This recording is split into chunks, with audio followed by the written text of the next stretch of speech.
বান বিভীষিকাৰ এই দুৰ্যোগী পৰত ক'ৰ পৰানো তপকিল হঠাৎ এই সুন্দৰ সুঠাম চেহেৰা আৰু চীনা বালক কাহানিও ক'তো কোনেও নেদেখা নুশুনা এই উপমাৰে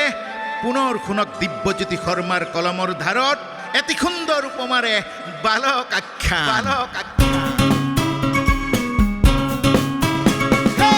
শুনা শুনা সৰ্বজন আমাৰ বচন বালকৰ জন্ম কথা কৰো আৰম্ভণ শুনা শুনা সৰ্বজন আমাৰ বচন বালকৰ জন্ম কথা কৰো আৰম্ভণ হে বানে বানে ওলালিহি কৰেনো তই বাচাধন বিভেদেৰে নজলাবি আমাৰ আশাৰ সমাজখন বালকৰ জন্ম কথা কৰো আৰম্ভণ বালক কি খবৰ তোমাৰ শুনিছো এই বৰ বানপানীটোত তোমাৰ বৰ দাম বাঢ়িল বহু দাম বাঢ়িল তোমাৰ নিচিনাই চিনিলে তোমাৰ নাম চাৰিওফালে এতিয়া তোমাৰেই নাম গন্ধ দাম বাঢ়িল বুলিয়ে গাঁওখনত আকৌ এইবাৰ নতুন শ্ৰেণী বিভাজন হ'ল ধনীয়ে গৌৰৱেৰে ক'লে মই কেঁচা ঘানিৰ তেল খাওঁ ঘানিৰ মুখৰ পৰা গৰমে গৰমে ওলোৱা তেল শৰীৰৰ বাবেও ভাল আৰু সমাজৰ মান সন্মানৰ বাবেও ভাল আন এজনে আকৌ গাত অলপ সুগন্ধি মাৰি ঘোষণাই কৰিলে ইঞ্জিন তেল নহ'লে ভাজিখনৰ স্বাদেই নাথাকে আৰে শুনি থকা এজনে ভাবিলে স্বাদ মানেইতো শ্ৰেণী চেতনা মধ্যবিত্তই নিজৰ ভাগ্যৰ লগত এটা আপোচ কৰিলে পুবালি অথবা বেলি তেলৰ পেকেটটো বুকুত আঁকোৱালি ধৰি ক'লে আৰে যি আছে সেইটোৱেইতো দেশপ্ৰেম আৰু নিকিনজনে সকলো যুক্তিৰ ওপৰত তেওঁ এটা হাঁহি মাৰি সিদ্ধমুঠি খাই নিজকে বুজালে ভাই স্বাস্থ্যইতো আচল সম্পদ যি দেশক পেটৰ ভোককো আদৰ্শ বুলিব পাৰি সেই দেশত ক্ষুধাও এদিন দেশপ্ৰেম হৈ পৰে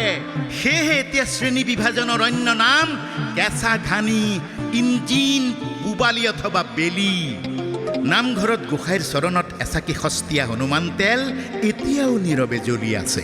সেই সস্তীয়া তেলৰ চাকিগছিৰ জুইকুৰাই অৱশ্যে কাৰো পক্ষ নলয় ধনী দুখীয়া কেঁচা ঘানি ইঞ্জিন পুবালি ব্ৰেণ্ড সকলোকে একে তেলৰ পোহৰেৰে সমান আশীৰ্বাদেৰেই চায় কিন্তু এই সকলোৰে মাজত হঠাৎ আৱিষ্কাৰ হ'ল বালক নাই অভিধানত নাই কৃষি বিজ্ঞানৰ কিতাপত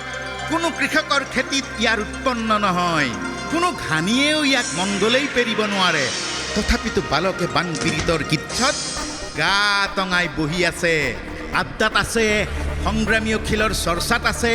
ফেচবুকত আছে হোৱাটছএপ বিশ্ববিদ্যালয়ৰ গৱেষণা পত্ৰটো এতিয়া নিজৰ ঠাই দখল কৰি বহি আছে এতিয়া ঘৰে ঘৰে আছে সেই বালকৰূপী চৰ্চাৰ মহাভগৱান এই বালক কিমান ভাল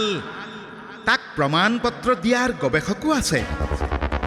মই পিছে এইকেইদিন এটাই ভাবি আছো বানপানীৰ এই মহাতাণ্ডৱত এই বালকটো আচলতে কি তেল নে বস্তু নে কেৱল এটা নাম কাৰণ এই সময়ত নামৰ ওজন বস্তুৰ ওজনতকৈ বহু বেছি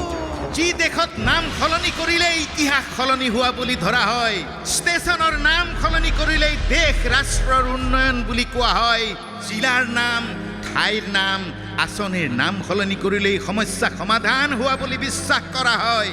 ডাক্তৰ নোহোৱা মেডিকেল কলেজৰ নাম সলনি কৰিলেই ৰোগীয়া অসুখীয়াই সুচিকিৎসা পায় বুলি বুজোৱা হয় সেই দেশলৈ অৱশ্যে বালক আহিবই হ'বই লাগিব বানাক্ৰান্তৰ এই মহাদুৰ্যোগৰ পৰত পৰম সৌভাগ্যৱান